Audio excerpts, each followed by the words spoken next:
Hello, everyone. Welcome back to another episode of our YouTube channel. If you're planning to venture into agriculture or you're thinking about buying farmland, then today's conversation is definitely one you want to stay for. For today's episode, I'm here with our guest, Sesu. I'm going to let him introduce himself. Thank you, Christabel. My name is Sesute, and you can call me short Sesu. All right, and it's a pleasure to be here. It's great to have you with us. Today, we'll be talking about choosing the right farmland for successful farming. Many people believe that once they find an affordable piece of land, they are ready to start farming. But choosing farmland goes beyond the price or the size of the land. There are important factors that can influence the success of your farm from the beginning. So let's dive right into it. I'd like us to start from the beginning. When someone decides they want to go into farming, should the first step be looking for farmland or should they first decide what they want to farm? That's a very important question because it's where many first time farmers make their first mistake. A lot of people begin by looking for land simply because they hear it's available or because someone tells them about a good deal. They buy the land first and only afterwards start thinking about what they want to grow or produce. Yeah. In reality, the proper process should be the other way around. The first question should always be, what type of farm do I want to do? Your farming goal determines the kind of land you should be looking for.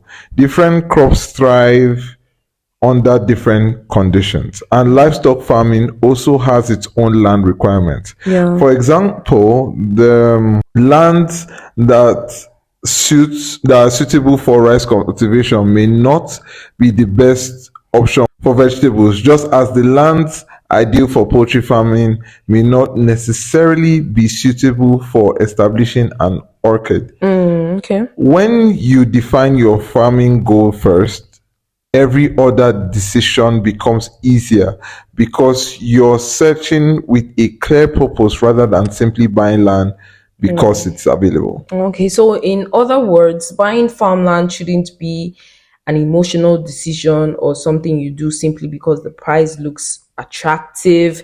It should be driven by what you intend to achieve with the land, is what you're saying. Exactly. The land should serve your farming objectives, not the other way around. Okay. That's why proper planning should always come before purchasing. All right. So now that we've established the importance of deciding what you want to farm first, let's talk about the land itself. When experienced farmers walk into a piece of farmland for the first time, what are they looking at that the average person might overlook? One of the biggest differences between an experienced farmer and a beginner is what catches their first attention. Okay. A beginner might look at the size of the land and how affordable it is, but an experienced farmer is thinking beyond that. They are asking questions like, is the soil suitable for what I want to grow? How well does this land drain after rainfall? Is there a reliable source of water nearby? What's the terrain like? These factors can have a huge impact on how successful the farm will be. For example, if water collects on the land after every heavy rainfall, some crops may struggle because their roots don't tolerate excessive moisture. On the other hand, land that dries out too quickly could present challenges if there's no reliable irrigation. Okay. So choosing farmland isn't just about finding open space, it's about understanding whether the land can support your farming objective over time. That's very interesting. Okay, so you mentioned soil, and I think there is something many people hear about and don't fully understand. Does fertile soil simply mean soil that looks dark, or is there more to it? There's definitely more to it. While color can sometimes give an indication, it isn't enough to Okay. determine whether soil is suitable for farming. Yes, it isn't enough. Yeah. Different crops have different soil requirements. Some perform better in sandy soils. Yeah. Others prefer loamy soils, while certain crops thrive in clay rich environments. Okay. That's why it's important not to rely on appearance alone. Where possible, it's advisable to conduct a small soil test before making a major investment.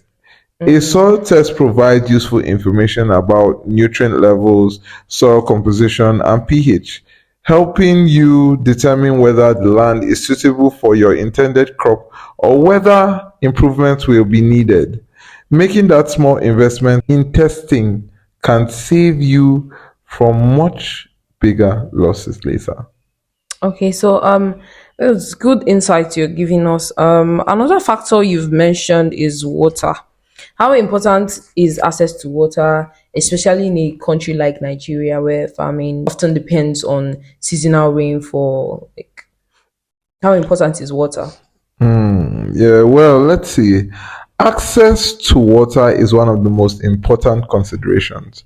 Rainfall alone isn't always predictable, and successful farming often depends on having a dependable water source when nature doesn't cooperate. Yeah. Whether it's a nearby river, a stream, a borehole, or another reliable source, water plays a vital role in crop production.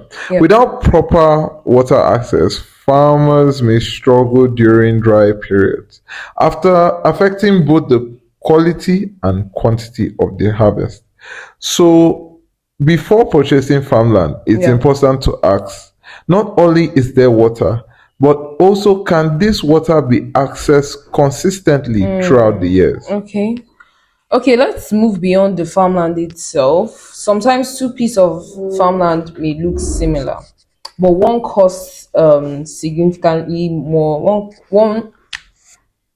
Gosh, just go. My God, it will enter. Just go. Okay, start it again. Is it? Oh, okay, okay. Let's move beyond the farmland itself. Sometimes two pieces of farmland may look similar, but one costs significantly more than the other. Apart from the size, what makes one location more valuable for farming than the other? Okay, okay. Location influences much more than purchase price. Okay. For a farmer, location affects daily operations, transportation costs, access to labor, and even how quickly produce gets to the market. For example, farmland that connected to good road networks make it easier to transport farm inputs to the site and move harvested produce to buyers before spoilage becomes an issue. Proximity to markets, processing facilities, and farming communities can also make running the farm much more efficient. Sometimes people choose the cheapest land available only to realize Yeah. that later that poor accessibility increases their operating cost. Okay. In many cases, spending a little more on a better location can actually save more money over the life of the farm. This is the case of being penny wise and pound foolish.